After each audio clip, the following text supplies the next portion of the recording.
Oi, pessoal, vamos para mais uma aula, nossa penúltima aula, que é sobre avaliação de interface, certo? Mais especificamente sobre avaliação por meios de inspeção. Então, o objetivo da aula é apresentar as características básicas dos métodos de inspeção, apresentar para vocês um exemplo de método de inspeção, que é a avaliação heurística, e o praticar vai ser em casa, né? Com vocês praticando em casa, já que não estamos na sala de aula. Bom, como nós vimos, existem vários métodos de avaliação da interação e da interface. Tem os métodos que podemos classificar em métodos de investigação, os métodos de inspeção e os métodos de observação. Os de investigação, onde a gente usa questionários, entrevistas, a gente já viu um pouquinho no início da disciplina, né? Esse tipo de método, ele pode ser usado tanto para você entender o seu usuário, para ajudar no projeto, certo? Da interface, quanto também pode ser usado para avaliação da interface. Então, ele é usado, né, em duas fases. E aí temos o de inspeção, que é o nosso foco da aula de hoje, mais especificamente a avaliação heurística. Isso porque existem vários outros métodos, mas a gente vai focar em um que é bastante conhecido. Bom, quais são as características dos métodos de avaliação por inspeção? Primeiro, e mais importante, não envolve a participação de usuários.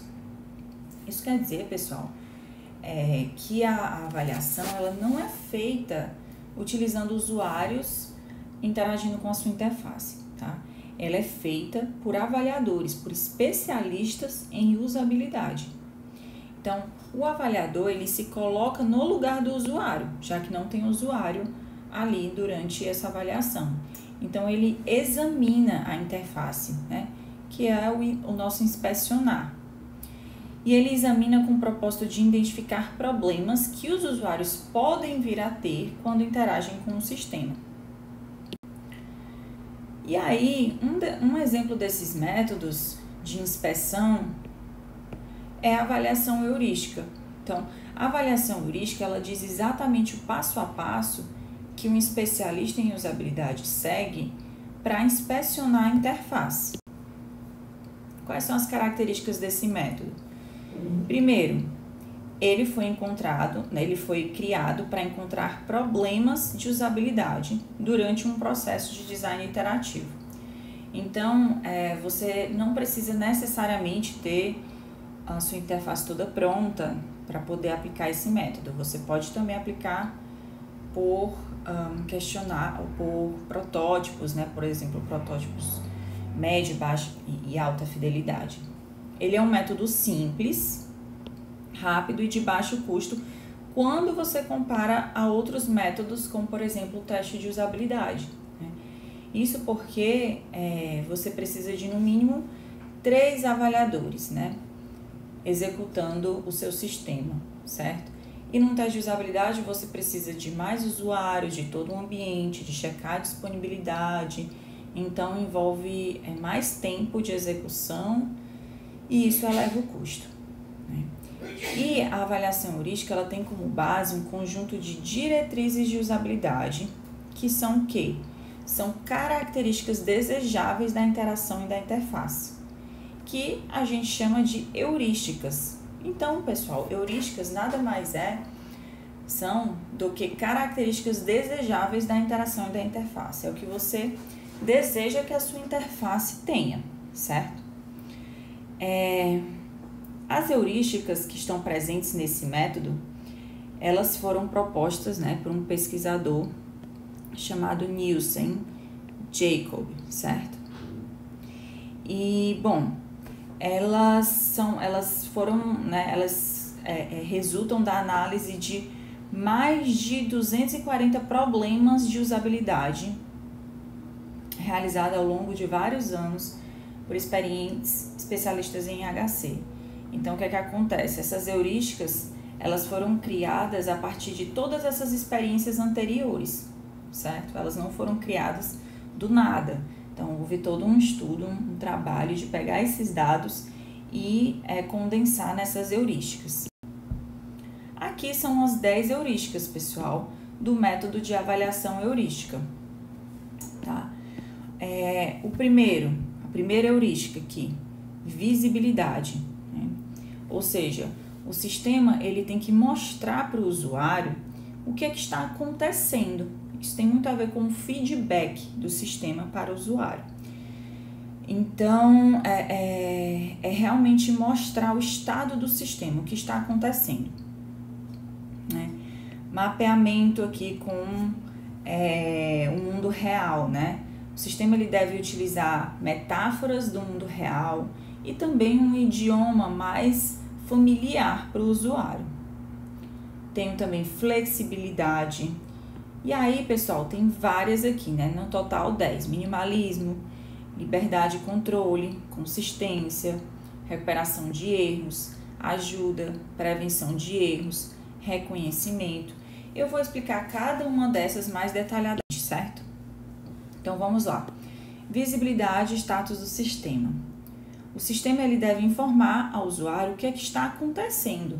Então, a cada passo que o usuário faz, é necessário ter um feedback para o usuário entender onde ele está e o que está acontecendo. Então, todas essas mensagens que a gente vê de resposta do sistema, tá o quê? Tá trazendo o quê? Tá trazendo visibilidade. Quando você não faz isso, né, você prejudica a interação com o usuário, porque ele fica perdido. Então, por exemplo, aqui é uma tela de criação, né, de um filme aqui, Creating the Median Movie.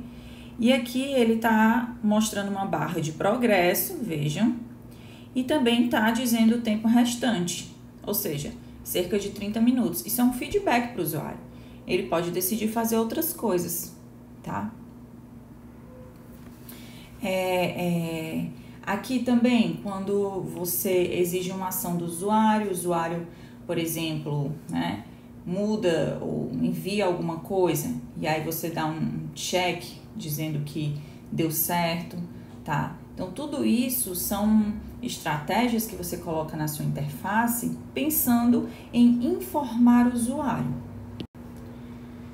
A segunda heurística é correspondência entre o sistema e o mundo real.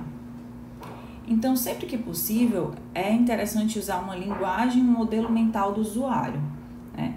Evitando coisas muito técnicas da informática, certo? Isso tem a ver com as mensagens, tem a ver com interface. Então, sempre que você puder imitar o mundo real, é interessante porque o usuário ele vai estar mais acostumado com aquilo e para ele vai ser mais fácil interagir. Terceira heurística, controle e liberdade do usuário. Então, você tem que ter um equilíbrio, né, entre essas duas coisas. O que é que isso significa? Você deve permitir saídas de emergência e formas de desfazer ou refazer ações na interação. Então, o usuário ele deve se sentir no controle dos acontecimentos, tá? Então, aqui é uma tela de download, mas ele pode o quê? Cancelar a qualquer momento. Ou seja, eu estou dando controle para o usuário, certo? Para ele sair dessa situação. O famoso Ctrl Z também é uma forma de dar um controle para o usuário, tá? Então, sempre que você puder dar esse controle para ele, é interessante, né? Quarto, consistência e padronização. Isso está bem claro pelo nome, mas explicando melhor é que um mesmo comando ou ação, ele deve sempre ter o mesmo efeito, né? A mesma operação deve ser apresentada na mesma localização, deve ser formatada e apresentada da mesma maneira, para facilitar o reconhecimento que o usuário vai ter durante a interação com o sistema. Então, se você faz uma tela e sempre coloca o seu OK aqui, nas outras telas, certo? Que você for fazer, você não vai colocar aqui ou aqui, você vai tentar seguir um padrão, tá? Do mesmo jeito, você vai seguir um padrão para cores, né? Para nomenclaturas. Então, por exemplo, Você não vai, uma hora você vai colocar adicionar e depois você vai colocar cadastrar, né? E depois você vai botar criar, se tudo é a mesma coisa. Não, escolha um label e vá com ele até o final, até todas as suas telas. Aqui é um exemplo de padronização do pacote Office, né? Como vocês podem ver aqui, o PowerPoint, né? Eu tenho também o Word, eu tenho o Excel. Todos eles seguem uma padronização. Já esqueci? Foi 4. Tá? Aqui eu tenho até um exemplo de violação, de padronização, né? Que é uma tela de finalizar pedido e imprimir boleto. Você vê que aqui tá bem desalinhado, certo? Aqui alguns valores estão embaixo, né? E aqui a caixinha de texto está do lado e aqui a caixinha de texto está embaixo do texto.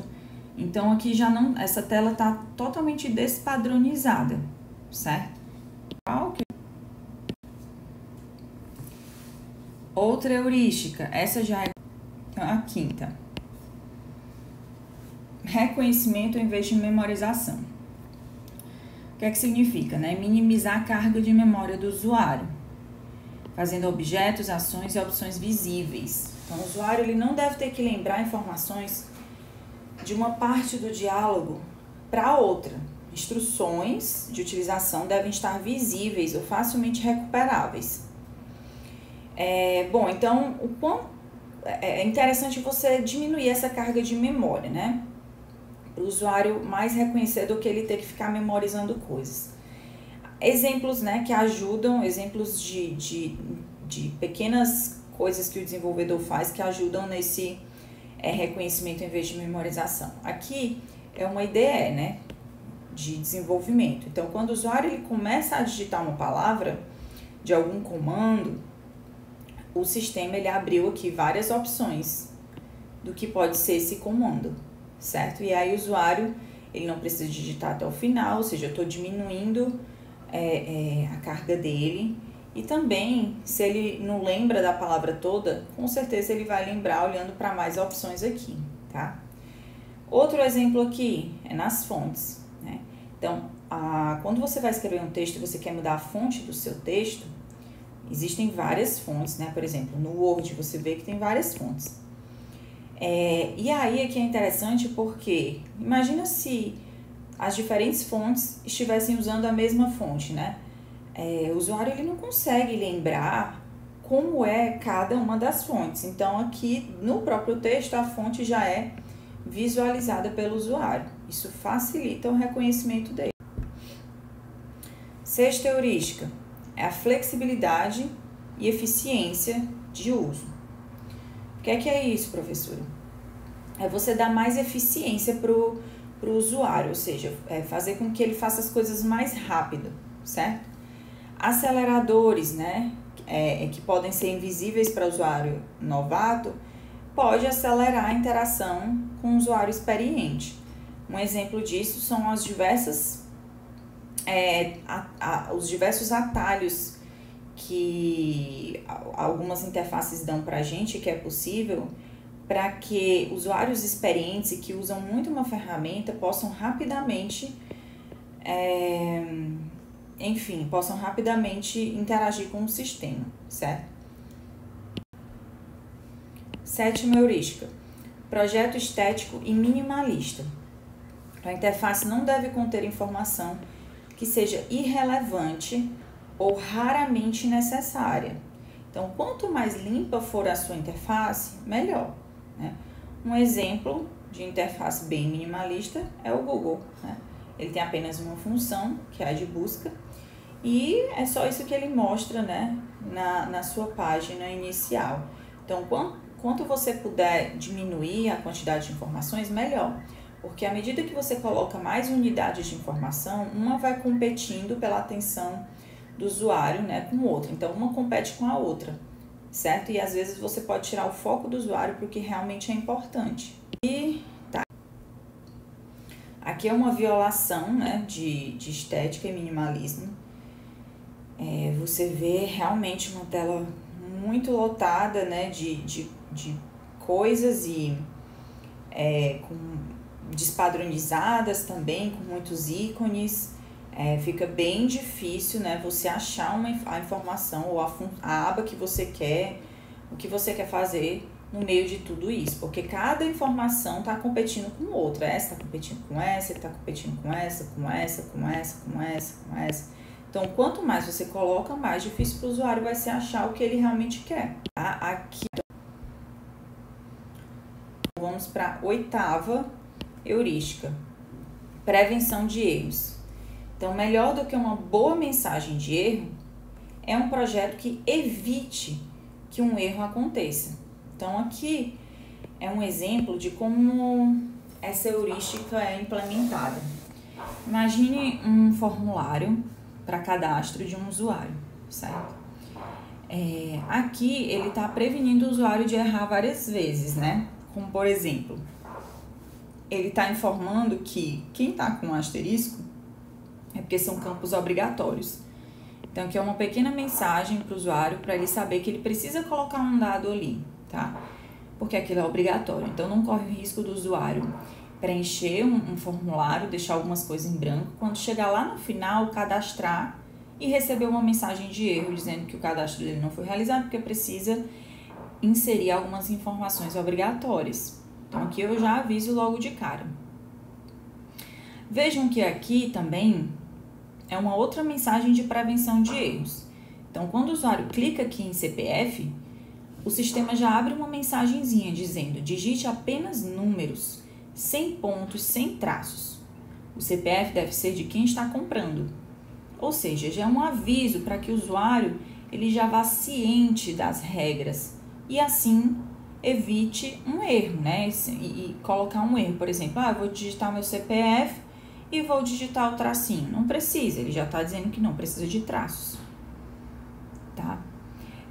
Então, assim, pessoal, isso é para evitar erros, né? Deixa eu ver aqui. A outra heurística é a 9ª heurística, que ajude os usuários a reconhecerem e diagnosticarem e se recuperarem de erros. Então, as mensagens de erros devem ser expressas em linguagem simples, sem códigos, né? Indicar precisamente o problema e sugerir uma solução de forma construtiva. Então, vamos lá. Muitas vezes não é possível evitar o erro, porém, se esse erro acontece, você tem que ajudar o usuário a reconhecer ele, a se recuperar dele, certo? Então, por exemplo, o usuário ele escolheu aqui nesse cadastro um nome de usuário, colocou lá. Porém, aconteceu um erro. Por quê? Porque esse nome já existe. Então, você tem que informar para o seu usuário exatamente qual é o erro, né? Então, aqui ele diz que o nome já existe, escolha um outro nome, tá bom? E isso é feito de uma maneira também clara, porque às vezes você está num formulário, por exemplo, algum erro acontece e o sistema simplesmente não informa, só diz assim, cadastro não realizado, confira as informações, e você não sabe exatamente o que foi, se foi o usuário, se foi a senha, certo? O que é que aconteceu. Então, é importante que você indique exatamente para o usuário qual é o problema que está acontecendo, para que ele possa se recuperar daquele problema. E a 10ª e última heurística é ajuda e documentação. Então, aqui, né, tem a justificativa disso, que mesmo que seja melhor o sistema poder ser usado sem documentação, pode ser necessário fornecer ajuda e documentação. Então, dependendo do tipo de sistema, às vezes o sistema é mais complexo do que a gente imagina. Então, é importante que tenha essa documentação, tá? Se for um aplicativo mais simples, muitas interfaces estão adotando os tutoriais de primeiro uso, né? Isso também é uma forma de ajudar o usuário a entender como funciona a interface, certo? Mas é importante, né? você disponibilizar esse tipo de ajuda para o usuário. Bom, então esses foram as 10 heurísticas, pessoal, que são utilizadas pelo método de avaliação heurística. Mas vejam, né? Esse é um conjunto inicial, é um conjunto genérico. Ele pode ser expandido para incluir novas heurísticas, tá? Ele é um conjunto bem genérico, ou seja, serve para qualquer tipo de sistema. Mas existem heurísticas específicas para determinados dispositivos, para determinados tipos de aplicação, certo? Aqui são até alguns exemplos de artigos que têm heurísticas específicas, tá? Então, por exemplo, aqui eu tenho um para dispositivos móveis, certo? Aqui eu tenho para jogos, tá? Então, o que a gente viu agora é um conjunto bem genérico. Tá, e como eu realizo, né, professora, essa avaliação heurística? Aqui eu tenho um passo a passo de como você pode fazer essa avaliação heurística. Tá? Aqui são todas as atividades. Tenho uma preparação, eu tenho a coleta de dados, eu tenho a interpretação, a consolidação dos resultados e o relato, tá? A primeira atividade, que é o que você tem que fazer? Você tem que se preparar para essa avaliação. Primeiro, você tem que ter os avaliadores. Normalmente, a avaliação heurística deve ser feita com, no mínimo, 3 especialistas em usabilidade. E esses 3 especialistas vão entender sobre a situação atual do usuário, né? Por exemplo, ele vai entender quem são esses usuários, qual o domínio, qual o problema, qual o sistema é. Eles vão selecionar as partes da interface que devem ser avaliadas, porque nem sempre a gente avalia tudo, porque às vezes o sistema ele é muito complexo. E aí, depois que você faz essa preparação, você vai, de fato, executar, tá? E aí você vem para a coleta de dados. O que é feito na coleta de dados? Cada avaliador, cada especialista, individualmente, tá? Num primeiro momento, vai inspecionar, ou seja, examinar a interface para identificar o quê? Violações àquelas heurísticas, certo? Então, por exemplo, heurística de prevenção a erros.